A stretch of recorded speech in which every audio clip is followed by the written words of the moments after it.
ಶಿಕ್ಷಣ ಕ್ಷೇತ್ರದ ಪವಿತ್ರತೆಗೆ ಕಪ್ಪು ಚುಕ್ಕೆ ತರುವ ಘಟನೆಯೊಂದು ಕೇರಳದಾದ್ಯಂತ ಭಾರಿ ಚರ್ಚೆಗೆ ಕಾರಣವಾಗಿದ್ದು, ವಿದ್ಯಾರ್ಥಿಗಳಿಗೆ ದಾರಿ ತೋರಬೇಕಾದ ಶಿಕ್ಷಕಿಯರೇ ಯುವಕರನ್ನು ಮಾದಕ ವ್ಯಸನದತ್ತ ತಳ್ಳುತ್ತಿರುವುದು ಪೋಷಕರಲ್ಲಿ ಗಂಭೀರ ಆತಂಕವನ್ನು ಉಂಟುಮಾಡಿದೆ.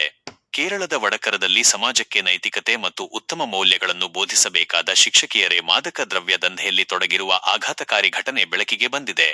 ಪೆರಾಂಬ್ರ ಬಿಆರ್ಸಿಯಲ್ಲಿ ಶಿಕ್ಷಕಿಯರಾಗಿದ್ದ ಕೂರಾಚುಂಡು ಮೂಲದ ಕಾವ್ಯ ಹಾಗೂ ಮರುತೋಂಕರ ಮೂಲದ ಕೀರ್ತನಾ ಎಂಬ ಇಬ್ಬರು ಮಹಿಳೆಯರು ಕೋಟಿ ರೂಪಾಯಿ ಮೌಲ್ಯದ ಎಂಡಿಎಂಎ ದಂಧೆ ನಡೆಸುತ್ತಿದ್ದ ಆರೋಪದಲ್ಲಿ ಪೊಲೀಸರ ಬಲೆಗೆ ಬಿದ್ದಿದ್ದಾರೆ. ಪ್ರಕರಣದಲ್ಲಿ ಮೊದಲು ಕೀರ್ತನಾ ಎಂಬಾಕೆಯನ್ನು ಬಂಧಿಸಲಾಗಿದ್ದು, ಆಕೆಯನ್ನು ಶಿಕ್ಷಣ ಇಲಾಖೆ ಸೇವೆಯಿಂದ ವಜಾಗೊಳಿಸಿತ್ತು. ಬಳಿಕ ತೀವ್ರ ವಿಚಾರಣೆ ವೇಳೆ ಕಾವ್ಯಾಳ ಕುರಿತು ಮಹತ್ವದ ಸುಳಿವು ದೊರೆತ ಹಿನ್ನೆಲೆಯಲ್ಲಿ ಕಾಪುಮುಕ್ಕು ಹೌಸ್ ನಿವಾಸಿ ಕಾವ್ಯಾಳನ್ನು ಪೊಲೀಸರು ಬಂಧಿಸಿದ್ದಾರೆ. ಕೇವಲ 2 ವಾರಗಳ ಅಂತರದಲ್ಲಿ ಇಬ್ಬರು ಶಿಕ್ಷಕಿಯರು ಬಂಧನಕ್ಕೊಳಗಾಗಿರುವುದು ಪ್ರಕರಣಕ್ಕೆ ಮತ್ತಷ್ಟು ತೀವ್ರತೆ ತಂದಿದೆ. ಪೊಲೀಸರ ವರದಿಯ ಆಧಾರದ ಮೇಲೆ ಕಾವ್ಯಾಳನ್ನು ಸೇವೆಯಿಂದ ವಜಾಗೊಳಿಸಲು ಶಿಕ್ಷಣ ಇಲಾಖೆ ಕ್ರಮ ಕೈಗೊಳ್ಳಲು ಮುಂದಾಗಿದೆ. ತನಿಖೆಯಿಂದ ಹೊರಬಂದ ಮಾಹಿತಿಯ ಪ್ರಕಾರ ಆರೋಪಿಗಳು ಡ್ರಗ್ಸ್ ದಂಧೆಯನ್ನು ಅತ್ಯಂತ ಚಾಣಾಕ್ಷತನದಿಂದ ಹಾಗೂ ಹೈಟೆಕ್ ವಿಧಾನದಲ್ಲಿ ನಡೆಸುತ್ತಿದ್ದರು.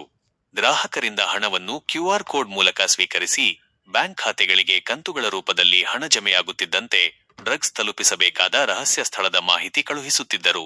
ಈ ಮೂಲಕ ದಂಧೆಯನ್ನು ಅತ್ಯಂತ ರಹಸ್ಯವಾಗಿ ನಡೆಸಲಾಗುತ್ತಿತ್ತು ಎನ್ನಲಾಗಿದೆ. ವಡಕರ, ಕುಟ್ಯಾಡಿ ಮತ್ತು ನಡಾಪುರಂ ಪ್ರದೇಶಗಳ ನೂರಾರು ಯುವಕರು ಹಾಗೂ ಶಾಲಾ ಕಾಲೇಜು ವಿದ್ಯಾರ್ಥಿಗಳೇ ಈ ಜಾಲದ ಪ್ರಮುಖ ಗ್ರಾಹಕರಾಗಿದ್ದರೆಂಬುದು ತನಿಖೆಯಲ್ಲಿ ಬಹಿರಂಗವಾಗಿದೆ. ಯುವ ಸಮುದಾಯವನ್ನೇ ಗುರಿಯಾಗಿಸಿಕೊಂಡು ಮಾದಕ ದ್ರವ್ಯ ಜಾಲವನ್ನು ವಿಸ್ತರಿಸಲಾಗಿತ್ತು. ಅಪರಾಧ ಲೋಕದಲ್ಲಿ ಕೀರ್ತನಾ ಲೇಡಿ ಡಾನ್ ಎಂದೇ ಪರಿಚಿತರಾಗಿದ್ದು, ಆಕೆಯ ಜಾಲವು ಶಿಕ್ಷಣ ಕ್ಷೇತ್ರದಿಂದ ಮಾದಕ ದ್ರವ್ಯಗಳ ಅಂಧಕಾರದವರೆಗೆ ವ್ಯಾಪಿಸಿದ್ದರಿಂದ ಸ್ಥಳೀಯರಲ್ಲಿ ಆತಂಕ ಮೂಡಿಸಿದೆ.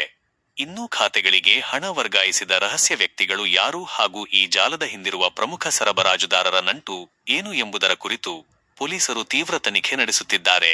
ಇಬ್ಬರು ಆರೋಪಿಗಳನ್ನು ಮುಖಾಮುಖಿ ವಿಚಾರಣೆ ನಡೆಸುವ ಮೂಲಕ ಈ ದಂಧೆಯ ಮೂಲ ಮಾಸ್ಟರ್ ಮೈಂಡ್ ಪತ್ತೆಯಾಗುವ ನಿರೀಕ್ಷೆ ವ್ಯಕ್ತವಾಗಿದೆ.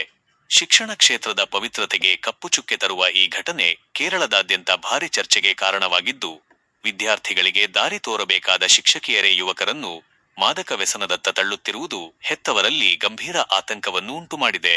ಪ್ರಸ್ತುತ ಇಬ್ಬರು ಆರೋಪಿಗಳನ್ನು ಕಸ್ಟಡಿಯಲ್ಲಿ ಇರಿಸಿಕೊಂಡು ವಡಕರ ಪೊಲೀಸರು ಕಠಿಣ ತನಿಖೆ ಮುಂದುವರೆಸಿದ್ದು, ಈ ಮಾದಕ ಜಾಲವನ್ನು ಸಂಪೂರ್ಣವಾಗಿ ನಿರ್ಮೂಲಗೊಳಿಸಲು ಕ್ರಮ ಕೈಗೊಂಡಿದ್ದಾರೆ. ದೈನಂದಿನ ವಿಡಿಯೋಗಳಿಗಾಗಿ ನಮ್ಮ ನ್ಯೂಸ್ ಕಡಬ ಯೂಟ್ಯೂಬ್ ಚಾನೆಲ್ను ಇಂದೇ ಸಬ್ಸ್ಕ್ರೈಬ್ ಮಾಡಿ.